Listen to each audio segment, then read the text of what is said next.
What's going on, guys, and welcome back. Today we got the first look at the NHL 27 franchise mode deep dive. And to be honest with you guys, it felt lackluster. Like, it's just like a basic walkthrough, and I'll highlight some things out of this that, you know, from a guy that doesn't play Connected Franchise or never played it in the past, like, there are some good things about it, but for the most part, I felt very underwhelmed by it. I think there's so many more features that can be added to this to make this a lot more of like a bulky experience. And if you're trying to bring something back or reincarnate something that hasn't been there in such a long time, why would you only put half the stuff in there that you possibly could? I mean, it's 2026. It's not, you know, whenever it was last back, we'll just say 2015. It's been a decade. But, you know, when you have that long of a lapse, it's like, don't release something until it's a good finished product. And I feel like that's kind of the issue we've had with a lot of games lately, is they want to bring these things, you know, they want to bring these things out to potentially be usable, but it's like bare bones. And I think you'll really see that when we kind of highlight some of the things from this video. And, you know, give me your thoughts down below, because, like, my thoughts, like, this is a mode that I really won't play. But for me personally, I kind of let my community do a lot of the talking on this, especially since they're more invested into it than I am. But, you know, I'll share my thoughts and their thoughts at the back end of this. And it makes a lot more sense because I didn't know really what I was looking for through some of this video. But let's get into it, and I'll give you some, you know, pauses, some reactions, and we'll fast forward through some other things. Hey guys, this is Gern Sumal, Senior Game Designer on NHL 27, and today I'm here to talk to you about Connected Franchise Mode. When we went to the drawing board for Connected Franchise Mode, we really wanted this to be something you experience franchise. So the first thing I want to, even before we get into it, if you look down on the bottom left of your screen, this is a 16-minute video, and it's literally a tutorial. There is no gameplay in this whatsoever. I'm going to spoil that for you in advance. This is a walkthrough on how to set up the league, what you can do with it. So, like, let's skip through how to create a league, because in the nicest way possible, you guys will figure out how to create a league. Like, let's get into one of the things that we wanted to do was give you guys a lot of freedom and flexibility with customizing your league, so you can build and shape your league the way that you want for you and your friends. Mode right now, you can swap your lines. League ID allows you to grab an ID from an already created league that will be shared from a commissioner. Go into the Create Leagues. Custom roster set allows you to make player movements, create teams, created arenas, created players, bring them into the roster. You've selected your roster.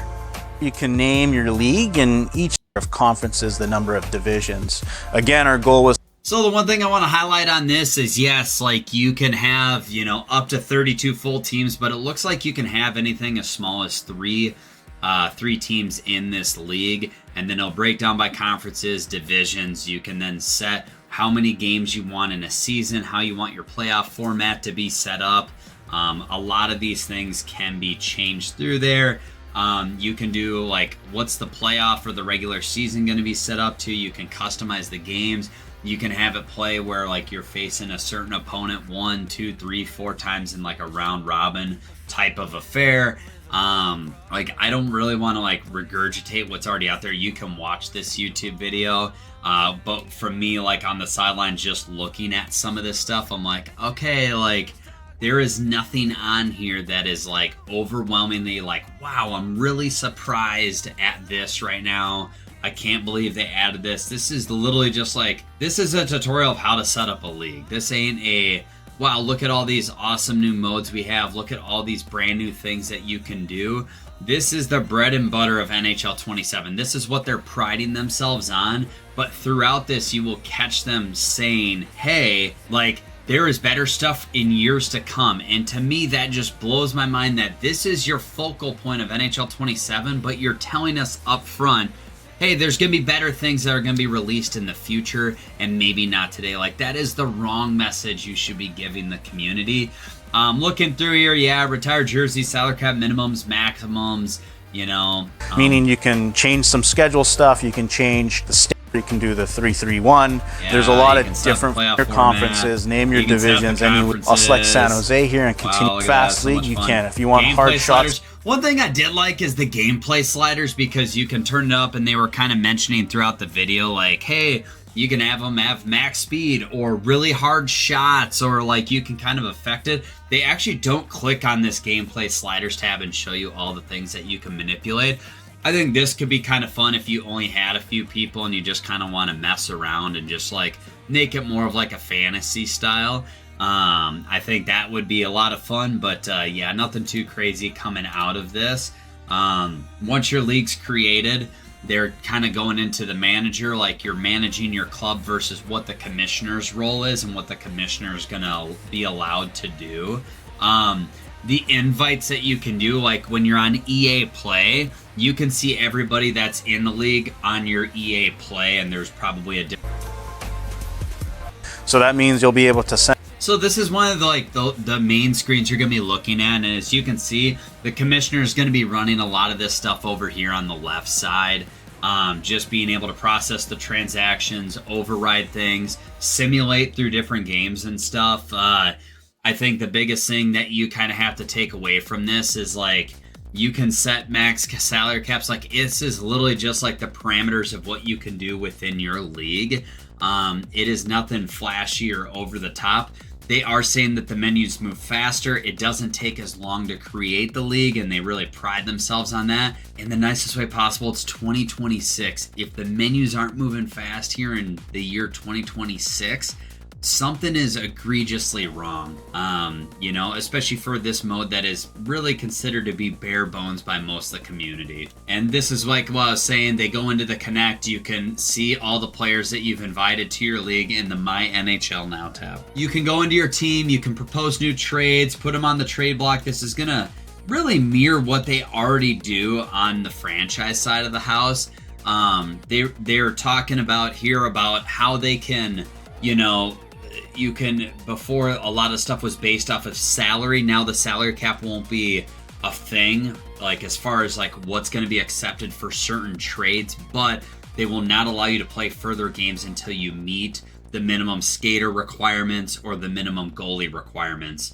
So I do like the flexibility of like you can kind of make some outlandish trades and do whatever your little heart desires, and it doesn't prohibit you just because the salary cap may not line up. When you take a look, they also have the free agency market. You can set what the minimum bids are, like you can set it up to what their actual AAV is set for and like what you want to do for this, and people can bid as soon as, you know, the league is created. The commissioner is the one that will like approve or disapprove all the moves, whether it's trade transactions, free agency pickups, or the claims that you're trying to do. At the same time, you can drop players while you're doing this. So as they go through, they might want to pick up Patty Kane. They'll offer him a certain salary, but they're also going to drop another player. So that way, like, they stay within the restrictions of one, the salary cap and the skaters required. So you'll see them add one and drop one to make it happen. As they go through it, they look at, you know, adding Patrick Kane, adding Nick Blankenberg. They're swapping because they're dropping another player here. Honestly, it's nothing too crazy or over the top. As the commissioner, you can see and overlook all the games that are going on. In case somebody gets disconnected, they could also go back and replay the game as well. The commissioner has the ability to force the win for somebody, or force a random winner in there, so that's kind of convenient. It's kind of like an override system is kind of how I'm viewing it. In the league, you can create announcements and stuff for everybody to see. It'll probably end up in their inbox. The inbox is how you're going to be able to see stuff going on around the league. It's kind of like the central hub, like your email of like, hey, this move happened, this trade happened, so you can kind of keep up with it. But don't worry. In this mode, you can check out all the other franchises, what lineups they have set, what lines they have going on to kind of give you maybe some ideas as well. And you can see it here as the commissioner, like approving all the transactions, the trades. You can process all of them. You can manually do like individual ones as the commissioner, nothing too crazy or over the top here. And you can see it here, some of the stuff that's been approved, it'll also show up on your activity feed as well. It'll show you your conference standings above my noggin. At the same time, it'll show you all the games played. And then it'll start loading in the box score stats like goals allowed, goals forced, save percentages, all that stuff as soon as you start getting into games. Once you get into the Stanley Cup playoffs, you can see obviously the goals per game, the goals forced, the penalty kill, the power play, where your season ranked at throughout it. Honestly, like I said, this is a very bare bones kind of application here. I think their goal was to just get this up off the ground and add stuff to it later on.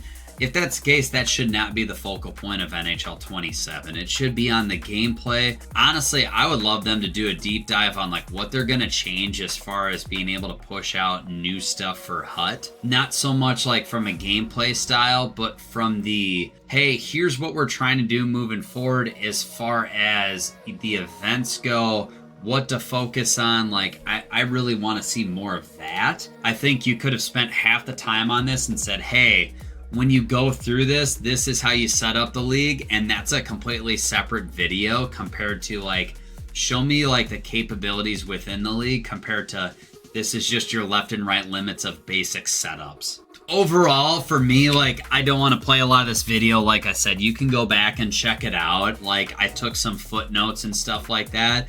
What I really wanted to focus on is some comments from all the people in the community, and I think it's like, a really, you know, well-affirmed thing. Like, you need to add player aging because they never mentioned anything of that. You need to add retirements. Like, if Patty Kane's still free agency and he doesn't get picked up, does he retire? Player development. So you have a lot of these young guys. Do they get better? Do they stay the same overall? The draft. Like, why can't we add a draft in here and have the draft? That's such a simple thing to add to the evolution of this. Like, some of this stuff to me shouldn't have ever been rolled out for NHL 27 until this stuff was put in, or wait till NHL 28 until you can get it figured out. You know, how can you play your games against teams whenever and you don't have to wait for the week by week stuff? Like, that's stuff that needs to be fixed going into this. Like, otherwise we're going to be sitting there waiting and twiddling our fingers for stuff to happen. And with the draft comes scouting, and I think that's where you can really take off and take advantage of some of the other games that are out there that do it very well.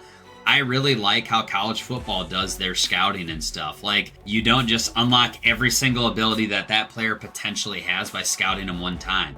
You have to put points into it. You have to scout them maybe 2 or 3 times. You have to pay visits. You know, you have to be able to see if this guy's maybe a gem, maybe if he's going to be a bust, so you don't waste these high-end draft picks for it.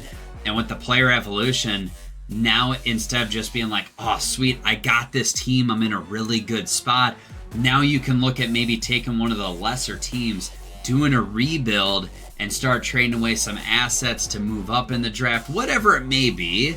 And I just think they did a very lackluster, boring job. Like, I love EA to death, kind of. It's a love-hate relationship.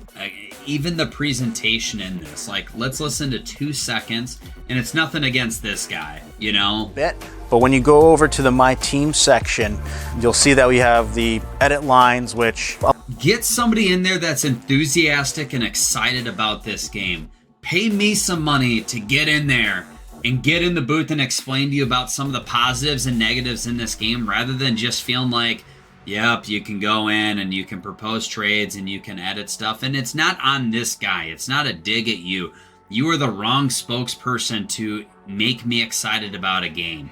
Get somebody in there that can articulate what you are trying to convey in this video, and get somebody that's excited so it gets you a little bit more pumped up for it. Say, hey, we also can do this. Hey, we can also do that. Have fluctuation in your voice. Have different octaves. Like, it's all about presentation at this point, because we can't get our hands on the game. If it's going to be a bare bones mode, you need to be excited about too, rather than conveying the message like this is a bare bones thing. I think the biggest thing is like, this is explaining how to set it up, and there's nothing really to excite me about it. Like, we will figure it out as an audience, and there will be how-to videos and stuff like that out there. This is just a basic how-to, how to set up the league. You know, what are some left and right limits? But it's like the left and right limits of a salary cap or the playoff format or anything. Like, that stuff should already be in there. That shouldn't be anything we have to spend 15 minutes going over and explaining. I think it's very frustrating when we have to keep reiterating that stuff over and over and over and over. So for me, you know, I give this like 2 thumbs down. I think this is very boring. I have no interest in this whatsoever. This should not be the cover feature for NHL 27. And I'm not saying that as a Hut player. From a presentation standpoint, the capabilities of what this thing can do, this is an L. You need to roll out something that has all the capabilities, not say, hey, NHL 27 is going to be prided on this connected franchise, but we will add more stuff in years to come. Don't you worry. No, that's the wrong answer. The right answer is saying we won't roll this out until we feel like it's a finished, polished product, until we have scouting, until we have the draft, until we have people aging, until we can manipulate this to give you more of that personalization feel to it. If not, this thing is dead in the water. Very soon, people stop playing it. And at that point in time, what was the point of bringing it back? That's my rant on it here today. Like, that is what it is. But for me personally, give me your thoughts. In my opinion, at the end of the day, really doesn't matter. Okay, like, it does, but it doesn't. It's all based off of your thoughts. Are you excited to play this? Are you not excited to play this? What was your thoughts on the YouTube video? Have you checked it out yet? Is this something, you know, worth investing time and effort into? Do you think they're pushing this out too early? Let me know in the comments down below. Don't hold back. You ain't gonna hurt my feelings. I don't get paid by EA. I will also drop the link for the YouTube video in the description down below. But as always, guys, this is my last week of pushing out content from having my workstation. I am gone for the military. I leave Sunday. I will be gone until NHL 27 drops. As always, thank you for the support. I love each and every one of you that tunes into these videos daily, weekly, whenever I push this stuff out. And I hope this, you know, helps you with maybe your frustrations and it gives you an outlet. Or if you want to counter it and go against me, I want to hear your opinions on it. Hit that subscribe button down below if you like what you saw, and we'll see you guys back here next time.